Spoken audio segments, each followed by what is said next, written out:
अस्सलामु अलैकुम दोस्तों। आज हम आपको सुनाने जा रहे हैं एक ऐसी प्रेरणादायक और ईमान से भरपूर कहानी जो हमें उम्मीद, तौबा और अल्लाह पर यकीन करना सिखाती है। यह कहानी है हजरत यूनुस अलैहिस्सलाम की, जिन्होंने न केवल अल्लाह के पैगाम को लोगों तक पहुंचाया, बल्कि अपने संघर्ष और तौबा से हमें जीवन का एक अनमोल सबक दिया। इस कहानी के जरिए हम जानेंगे कि कैसे धैर्य और सच्चे दिल से की गई दुआ हमारी जिंदगी बदल सकती है। अगर आपको यह वीडियो पसंद आए तो इसे लाइक और शेयर करना न भूलें और हमारे चैनल को सब्सक्राइब करें। चलिए शुरू करते हैं यह दिल छू लेने वाली कहानी। हजरत यूनुस अलैहिस्सलाम की प्रेरणादायक जीवन कहानी प्रस्तावना। हर इंसान के जीवन में ऐसे पल आते हैं जब वह निराश और हताश महसूस करता है, लेकिन कठिन समय में अल्लाह पर भरोसा और सच्ची तौबा हमें राह दिखाती है। हजरत यूनुस अलैहिस्सलाम की कहानी हमें बताती है कि अल्लाह का फरमान और रहमत सबसे बड़ी सच्चाई है। ये कहानी केवल उनके संघर्ष और परीक्षा की नहीं, बल्कि तौबा, धैर्य और उम्मीद की भी है। नैनवा, एक समृद्ध लेकिन गुमराह समाज। शहर की भौगोलिक स्थिति और आर्थिक ताकत। नैनवा, जो वर्तमान इराक के पास स्थित था, फरात नदी के किनारे एक उपजाऊ और समृद्ध शहर था। यह व्यापार और कृषि का बड़ा केंद्र था। यहाँ के बाजार सोने, चांदी, मसालों और रेशमी वस्त्रों से भरे रहते थे। दूर दूर से व्यापारी यहाँ व्यापार के लिए आते थे। शहर की दीवारें और इसके बड़े बड़े महल नैनवा के ऐश्वर्य का प्रतीक थे। लेकिन इन सभी भौतिक संपत्तियों के बावजूद यह शहर नैतिक पतन का शिकार हो चुका था। नैतिक और आध्यात्मिक पतन। नैनवा के लोग मूर्तियों को अपना ईश्वर मानते थे। वे उन्हें अपनी तकदीर का मालिक समझते थे। अल्लाह की इबादत से वे कोसों दूर हो चुके थे। व्यापार में झूठ और धोखा एक सामान्य बात हो गई थी। हर व्यक्ति अपने फायदे के लिए दूसरों को नुकसान पहुंचाने से नहीं हिचकिचाता था। अमीर वर्ग गरीबों पर जुल्म करता था। कमजोरों के अधिकार छीन लिए जाते थे। न्याय केवल धनवानों का अधिकार बन चुका था।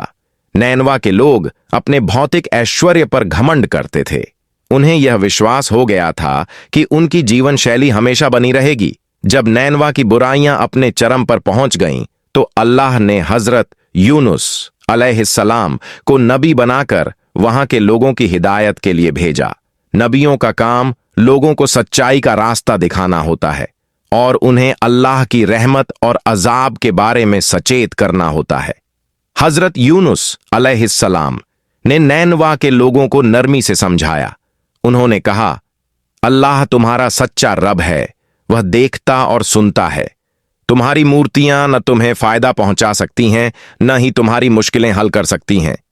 अगर तुमने अपनी गलत राह नहीं छोड़ी तो अल्लाह का अजाब तुम पर टूट पड़ेगा। नैनवा के लोगों ने उनकी बातों का मजाक उड़ाया। वे कहते, हमारे पूर्वज भी मूर्तियों की पूजा करते आए हैं। अगर यह गलत होता तो हमारे साथ अब तक कुछ बुरा हो चुका होता। तुम कौन होते हो हमें सिखाने वाले? लोग न केवल उनकी बातों को नजरअंदाज करते, बल्कि उनके साथ दुर्व्यवहार भी करते। उन्हें अपमानित किया जाता और शहर छोड़ने की धमकी दी जाती। हजरत यूनुस अलैहिस्सलाम ने हार नहीं मानी। वे अमीरों, गरीबों, बच्चों और बुजुर्गों, हर किसी तक अल्लाह का पैगाम पहुंचाने की कोशिश करते। वे कहते, तौबा कर लो, अल्लाह बहुत रहम दिल है। वह तुम्हारी सभी गलतियों को माफ कर देगा। हजरत यूनुस अलैहिस्सलाम ने कई वर्षों तक नैनवा के लोगों को समझाने की कोशिश की। उन्होंने हर तरह से उन्हें यह एहसास दिलाने का प्रयास किया कि वे गलत रास्ते पर हैं, लेकिन नैनवा के लोग अपने अहंकार और जिद पर अड़े रहे।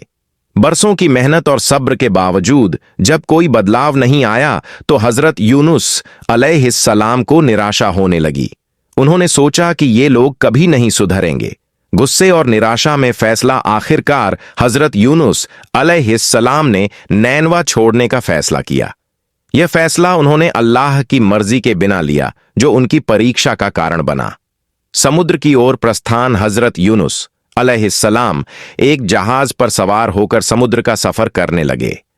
उन्हें नहीं पता था कि उनके जीवन का सबसे कठिन समय अभी बाकी है। समुद्र के बीचों बीच एक भयंकर तूफान आ गया। लहरें इतनी ऊंची थीं कि जहाज डूबने का खतरा पैदा हो गया।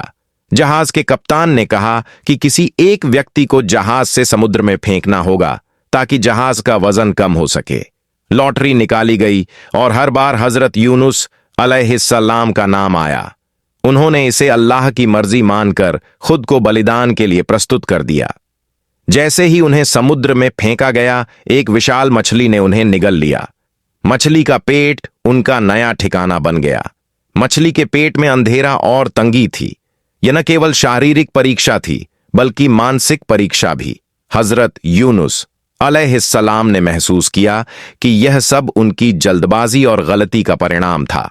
उन्होंने अल्लाह से माफी मांगी और सच्चे दिल से तौबा की। उन्होंने यह दुआ पढ़ी, ला इलाहा इल्ला अंता सुब्हानक इन्नी कुन्तु मिनज जालिमीन। यह दुआ उनके दिल में सुकून लाई और अल्लाह ने उनकी तौबा को कबूल कर लिया। अल्लाह ने मछली को आदेश दिया कि वह उन्हें किनारे पर छोड़ दे।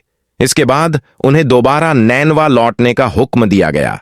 इस बार नैनवा के लोगों ने हजरत यूनुस अलैहिस्सलाम की बातों को गंभीरता से लिया।